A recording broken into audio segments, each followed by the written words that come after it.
Com muita alegria, estamos aqui nesta noite, uma noite de adoração. Como é bom a gente poder adorar o nome do Senhor. Convido os irmãos a abrirem suas Bíblias no livro do profeta Oséias. Para quem tem um pouco de dificuldade, Ezequiel, Daniel, depois vem o livro de Oséias, capítulo 7. Oséias foi um profeta que se dedicou a fazer uma orientação ao povo para que buscasse a face do Senhor. Oséias, capítulo 7. Gostaria que todos abrissem suas Bíblias. Isso é um texto muito interessante. E o título desta mensagem é Consequências do Pecado.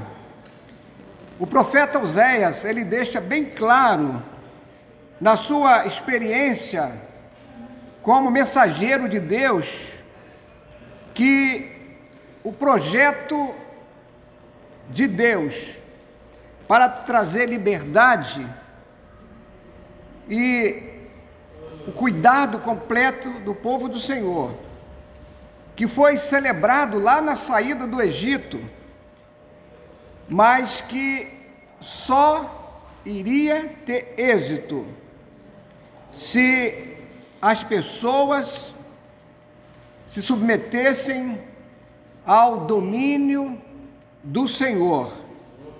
Isto sem vacilar, sem oscilar no campo da fé. Oséias, capítulo 7, versículo 1, diz assim: quando tento sarar Israel, se descobre a iniquidade de Efraim e a maldade de Samaria, porque praticam a falsidade. Ladrões invadem as casas e bandos assaltam nas ruas. Antigo Testamento, período muito distante de nós, o profeta estava dizendo que a nação estava fora dos rumos, estavam fora dos trilhos, dos caminhos do Senhor. E o profeta, ele faz aqui uma revelação, que na verdade Deus deseja curar, deseja colocar Israel no trilho, deseja perdoar e trazer saúde, paz e prosperidade. Mas essa doença que estava sendo ali devastando, ela tinha afetado todos os órgãos, destruindo todos os tecidos do organismo, do corpo, da nação de Israel. O versículo 2, quero que vocês permaneçam com as suas Bíblias abertas, são apenas 16 versículos. Não se dão conta de que eu me lembro de todas as suas maldades. Agora estão rodeados pelas suas más ações, que estão sempre diante de mim. Meus irmãos, a gente pode perceber que o povo estava com uma visão errada de Deus. O povo tinha perdido a noção de quem é o Deus que nós servimos e que eles conheciam muito bem, que tiveram muitas experiências com esse Deus. E eles se esqueceram de que Deus é onisciente, que não se pode esconder nada absolutamente nada do olhar de Deus, um Deus que tudo vê. É interessante que Agar, a escrava saída da casa de Abraão, mesmo Agar sabia disso, o Deus que tudo vê. É uma expressão que a gente vai encontrar no livro de Gênesis. Eles então perderam a noção, ou até mesmo a razão, que tudo está desvendado diante dos olhos do Senhor, que tudo vê. Se a gente tivesse a nossa consciência sempre esclarecida de que esse Deus que nós servimos é um Deus que nos conhece de dentro para fora, até mesmo os nossos pensamentos. O Salmo 90, versículo 8, diz o seguinte: conheces as nossas iniquidades, não escapam os nossos pecados secretos à luz da tua presença. Mas as pessoas que não têm uma experiência com Deus acreditam que Deus não enxerga aquilo que fazem as ocultas. O Salmo 10, versículo 6, diz o seguinte: pensando comigo mesmo, nada me abalará, desgraça alguma me atingirá, nem a mim, nem aos meus descendentes. O Salmo 10, versículo 11, diz o seguinte: pensa consigo mesmo, Deus se esqueceu, escondeu o rosto e nunca verá isso. As pessoas que não conhecem Deus pensam que eles podem fazer as coisas e Deus não os vê. Oséias, capítulo 7, versículo 3 e 4, diz o seguinte: alegram o rei com as suas maldades e os príncipes com as suas mentiras. Versículo 4, todos eles são adúlteros, são semelhantes ao forno assado pelo padeiro, que não precisa atiçar o fogo, desde que sovou a massa, até que seja levedada, até que seja levedada. Então, aqui fala sobre os reis, sobre os príncipes, e faz uma comparação aqui até um certo ponto, né?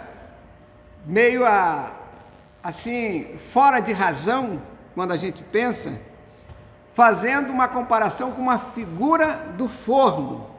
Mostra aqui o que acontecia no meio político da nação de Israel, né? A gente tem exatamente esse ponto aqui, nos versos 3 e 4. O rei que praticava as suas maldades. E a gente pode perceber que um rei indigno, ele quer também um povo que pensa como ele, um povo indigno, que na própria cerimônia de coroação tornou-se em festa indecente, uma festa com bebedeira e com carnaval. Eu quero pedir uma ajuda a nosso querido Adriano, que abra a Bíblia, que faça para mim a leitura do verso 5. Verso 5. No dia da festa de nosso rei, os líderes são inflamados pelo vinho e o rei dá as mãos aos zombadores. Viu o que aconteceu aí? Essa declaração do profeta? Verso 7. Pode ler. Todos eles se esquentam com o forno e devoram os seus governantes. Todos os seus reis caem e ninguém clama a mim. Então aí a gente vê a impiedade que estava reinando. Se tornara cada vez pior, como um fogo que vai aquecendo cada vez mais. Porque se você observar o contexto da época, você vai ficar estarrecido o que estava acontecendo. Aconteceram vários assassinatos. Nesse período, 4 reis de Israel, eles foram executados. Zacarias, o rei Salum, Pecaías e Peca. Está registrado em 2 Reis, capítulo 15, versículo 10, 14, 25 e 30. Uma impiedade que reinava era avassaladora. Oséias 7, versículo 8. Pode ler. Efraim misturado com as nações. Efraim é um bolo que não foi virado. Aí você vê uma figura de comparação, né? E vai mostrar a fraqueza do caráter. É como um bolo ou um pão que foi assado de um lado só. Uma comparação muito interessante. É uma metáfora que está registrada aqui de políticas impensadas, um estilo de política com ponto fora da curva. Quem aqui sabe que para fazer um bolo e ficar legal, o bolo ele precisa ser assado dos dois lados. Ficando com só de um lado, vai queimar de um lado e o outro vai ficar cru. É interessante essa comparação, né? O bolo assado de um lado só. Então, acontecia que Israel se misturou com povos de outras nações e houve uma certa contaminação de valores, de princípios que eles deixaram de seguir, deixaram de lado. Versículo 8. Pois não, pedi uma ajuda aí para você participar um pouco. O 8 já foi lido. Efraim mistura-se com as nações. Efraim é um bolo que não foi virado. O que aconteceu aí? Pagaram um preço muito alto, deixaram de ser corretos, deixaram de ser puros, contaminando assim com a idolatria de povos pagãos. O versículo 9, pode ler. Estrangeiros sugam sua força, mas ele não o percebe. Seu cabelo vai ficando grisalho, mas ele não repara nisso. Aqui a força foi sugada.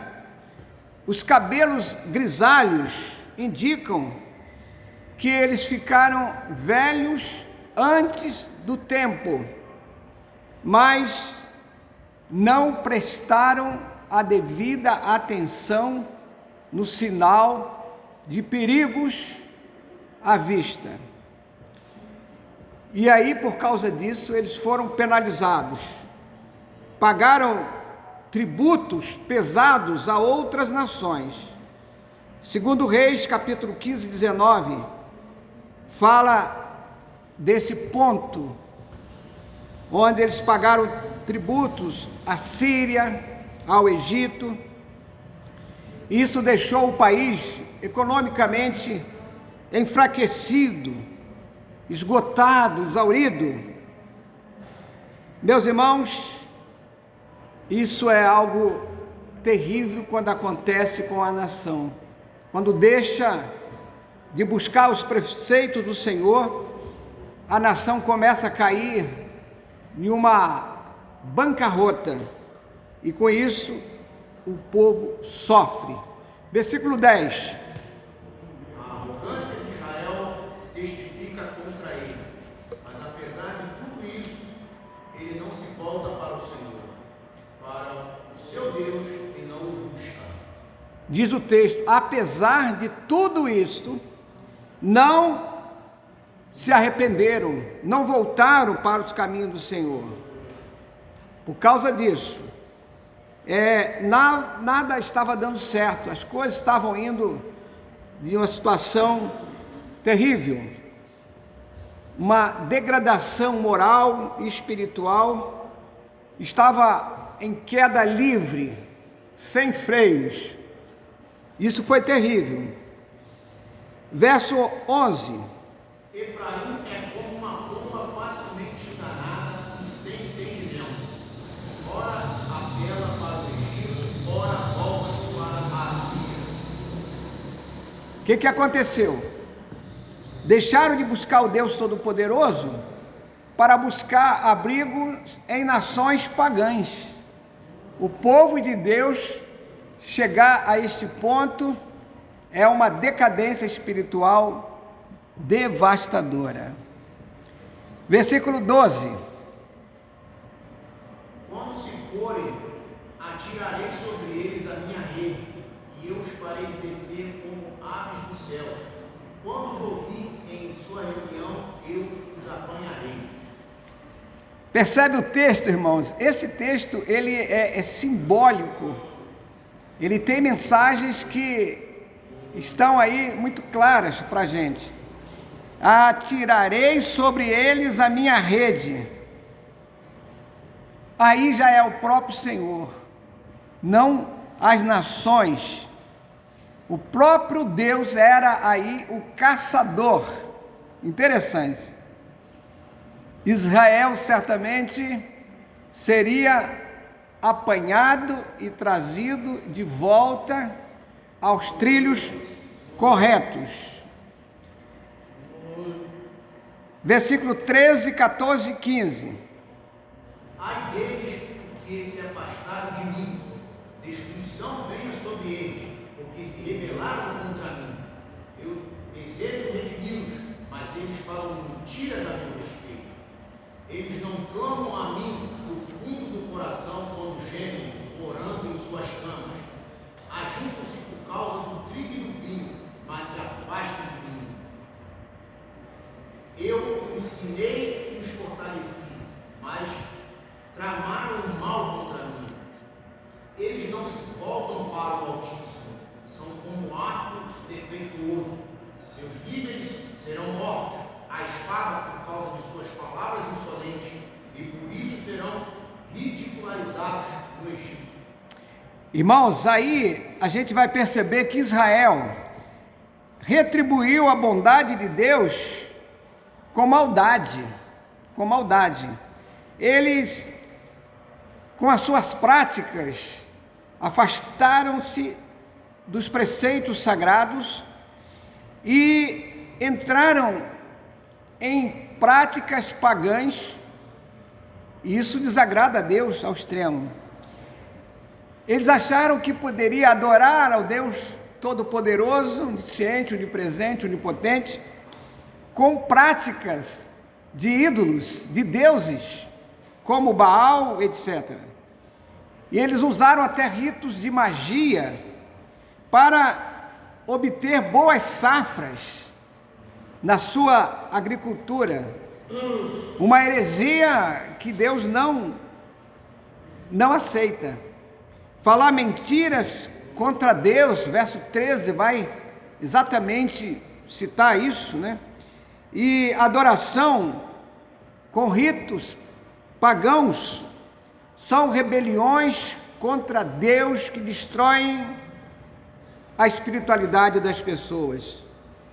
e separam-nos da comunhão com Deus Todo-Poderoso. E aí, por isso que foi necessário Deus trabalhar com aquele povo de uma forma muitas vezes dura, para que eles voltassem para os trilhos, porque deles nasceria o Senhor Jesus Cristo, o remissor de todas as nações, de todos os povos. Falar mentiras a respeito de Deus, quando eles estavam atribuindo a prosperidade no campo, nas lavouras, a outros deuses e não para o Senhor. Versículo 15. Pode repetir o 15. Eu os ensinei e os fortaleci, mas eles tramam mal contra mim. Fortaleceram e foram ensinados como filhos. Versículo 16. E eles não se voltam para o Altíssimo, são como arco defeituoso. Seus líderes são mortos à espada, por causa de suas palavras insolentes, e por isso serão ridicularizados no Egito. Israel havia perdido o propósito correto na vida. Eles, na verdade, repetiram os erros dos seus pais no passado, muitos deles lá no Egito, onde eles foram completamente escravizados por aproximadamente 400 anos. Ali foram humilhados por um grande período, onde o povo incorporou um espírito de escravidão. Isso é muito ruim. Quando as pessoas se afastam de Deus e se acostumam com a escravidão, e isso é muito ruim, porque nós fomos criados à imagem e semelhança de Deus, para sermos pessoas bem-sucedidas na vida. Não é normal a gente, fazendo uma comparação com o nosso país hoje. O nosso país, sem sombra de dúvida, é a nação mais rica na face da terra. Nenhuma outra nação tem o que nós temos. As riquezas, principalmente, que estão no subsolo, uma região amazônica, que ali tem uma riqueza assim gigantesca no subsolo, e o povo vive em uma miséria. Se você entrar em algumas comunidades e você fizer uma avaliação, e você for ver lá o estoque de alimento nas geladeiras, pessoas estão passando uma crise violenta, porque deixaram de buscar a face do Senhor. E assim aconteceu. A gente pode entender, fazendo uma avaliação, um estudo profundo do histórico do povo lá no Egito, nós vamos descobrir que eles não foram escravos, eles foram sendo dominados aos poucos, né? É como aquele sapo, né, que alguém já fez a experiência, que foi sendo cozido na água morna, da água foi aquecendo, e eles não pensam, quando viu, estavam mortos, né? Quando você joga um sapo numa panela de água quente, ele dá um pulo, sai fora, mas foi aquecendo aos poucos. Assim foi o povo no Egito, foi escravizado, né? E ali, a própria mente deles foram aceitando a escravidão. Não, nós somos escravos mesmo, nós não merecemos, nós não valemos nada.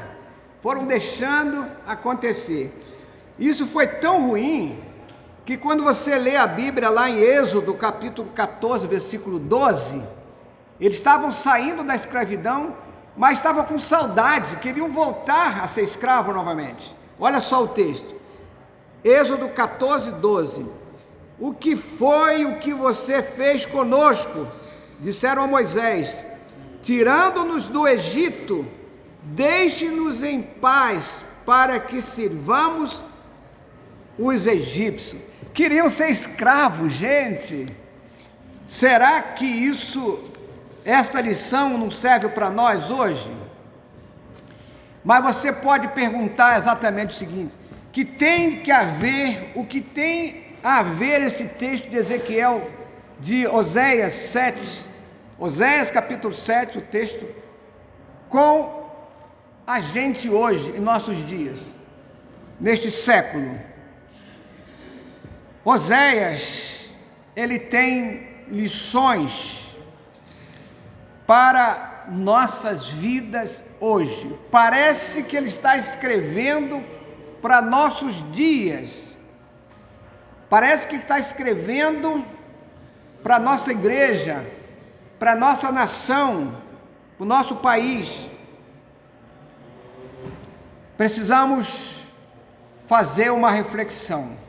Precisamos pensar, fazer reflexões. Por que estamos assim? Porque muita gente pensa, a bondade de Deus foi só no passado,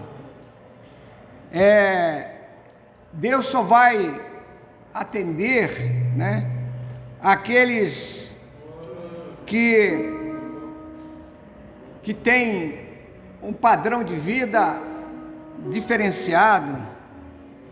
A sua promessa de mudar a vida das pessoas ficou no passado. A gente precisa reconhecer o caráter misericordioso de Deus. Ele tem uma promessa de nos abençoar de uma forma gigantesca. Mas a gente precisa reconhecer o que Ele já fez por nós. Muitas vezes nós queremos pedir que Deus faça por nós alguma coisa, mas Ele já fez. É só tomar posse. Cristo veio, morreu na cruz do Calvário para que a gente fosse diferenciado nessa vida, com um padrão de vida diferenciado. O que temos que fazer, irmãos, para mudar o histórico de nossa família, de nossa igreja, de nosso país? A Bíblia, ela responde todas as perguntas que a gente faz. Salmo 37, versículo 5, a igreja sabe de cor? Entrega seu caminho ao Senhor, confia nele e Ele... Tem 3 versões. E Ele tudo fará, o mais ele fará, e Ele agirá. É só fazer o quê? Entregar o caminho ao Senhor. Aí você pode perguntar, mas como eu vou entregar o caminho ao Senhor? Como é que faz isso? Primeira carta de Pedro 5, 6 e 7 diz: humilhem-se debaixo da potente, da poderosa mão de Deus, para que Ele os exalte no tempo devido. Amém, irmãos? E o versículo 7 diz o seguinte: ó, você que está com medo, tem gente se pelando de medo do Covid-19, tem gente trancada dentro de casa, porque pensando, ele está lá de fora, vai me pegar. Gente, diz o versículo 7, 1 de Pedro 5, 7, lancem sobre ele todas as suas ansiedades, porque ele tem cuidado de vós. Ele cuida de você, meu irmão, minha irmã, creia nisso. Após entregar totalmente a sua vida aos cuidados do Senhor, você pode ter uma convicção, uma certeza, você vai descobrir que há sobre você uma cobertura espiritual, que o inimigo não lhe toca. Ele pode até pensar em fazê-lo, mas ele vai dizer, ó, aqui tem uma proteção e ele não vai mexer com a sua vida. Filipenses 4, 6, alguém sabe de cor? Não andem ansiosos por coisa alguma. Outra versão, não fiquem preocupados com absolutamente nada. mas em tudo, pela oração e súplicas, e com ação de graça, ou ações de graças, apresentem seus pedidos a Deus. É só isso, meus irmãos. Filipenses 4:7. E a paz de Deus, que é excedente, superior, vai exceder a todo entendimento, vai guardar o vosso coração, vai trabalhar na mente de vocês, tirando todas as perturbações, todos os pensamentos ruins, pensamentos negativos, porque Cristo Jesus vai colocar na sua vida, e você vai receber o Espírito Santo de Deus, e vai fazer morada em você. Para quem entregou a sua vida a Cristo, isso já aconteceu, e muitas vezes nós esquecemos.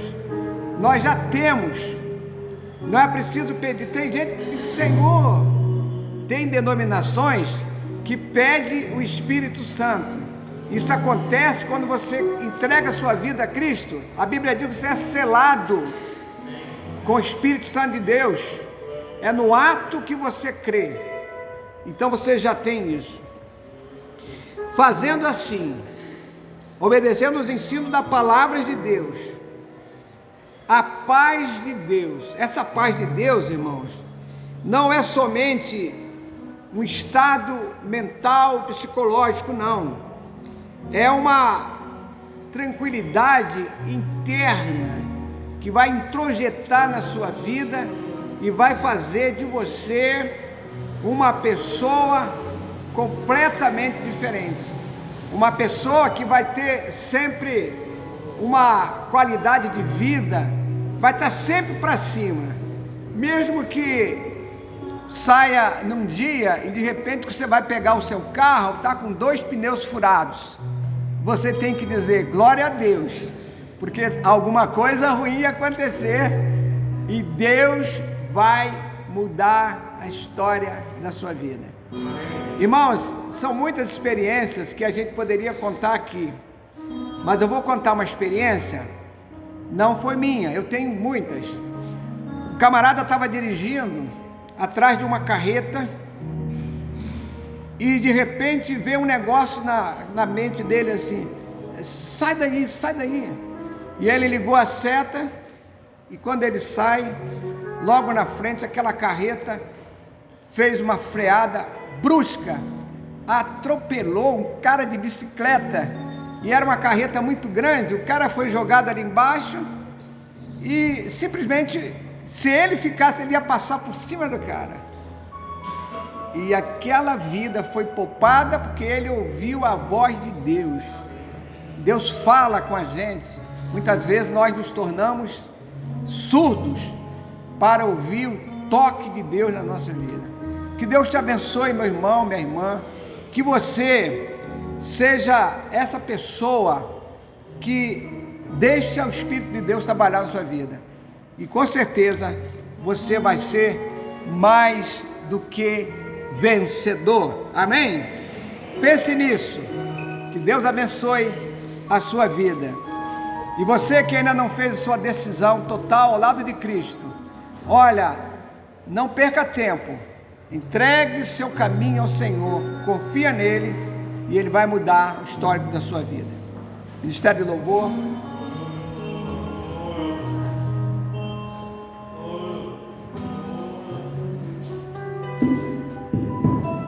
Amém. Bela palavra, mensagem vinda diretamente do trono de Deus para nós, né? Que nós temos esse entendimento que não vale a pena pecar, irmãos. Não vale a pena. Nós temos um Deus maravilhoso para conosco. E nessa noite agora, a gente tem que colocar nosso coração, nossa mente agora, e pedindo a Deus para nos renovar, pedindo a Deus para que nós possamos ter cada vez mais proximidade com Ele, intimidade com Ele, que nós venhamos a sentir esse preenchimento de poder de Deus, essa glória de Deus, sentir-se cada vez mais abraçado pelo Espírito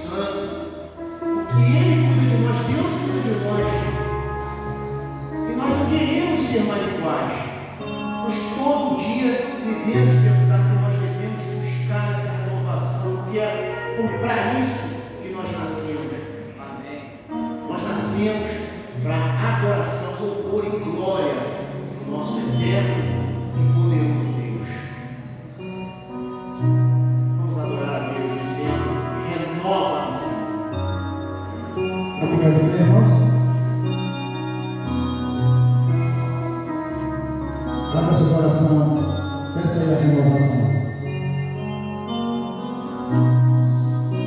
Renova minha vida, Senhor. Renova meus planos, projetos, tudo que eu tenho em mente. Renova essa nação, Senhor. Em nome de Jesus.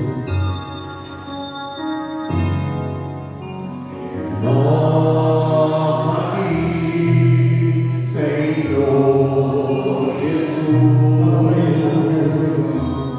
Já não quero ser igual. Renova-me, Senhor Jesus.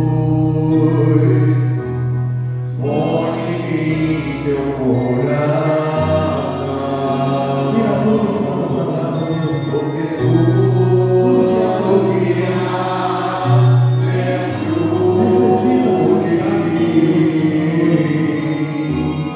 necessita ser mudado, Senhor.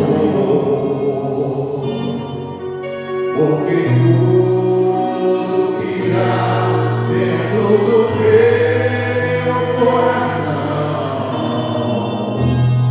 necessita mais de ti.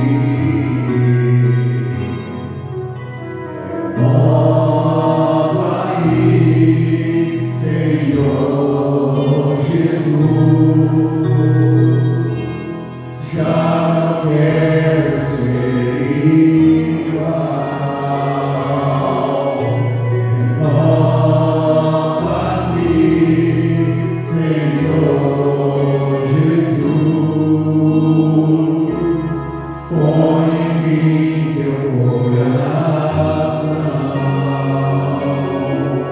Porque tudo que há dentro de mim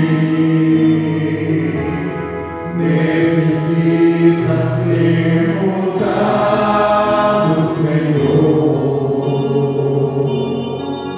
Porque tudo que há dentro do meu coração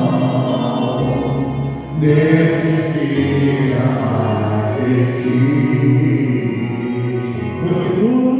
Porque tudo que há dentro de mim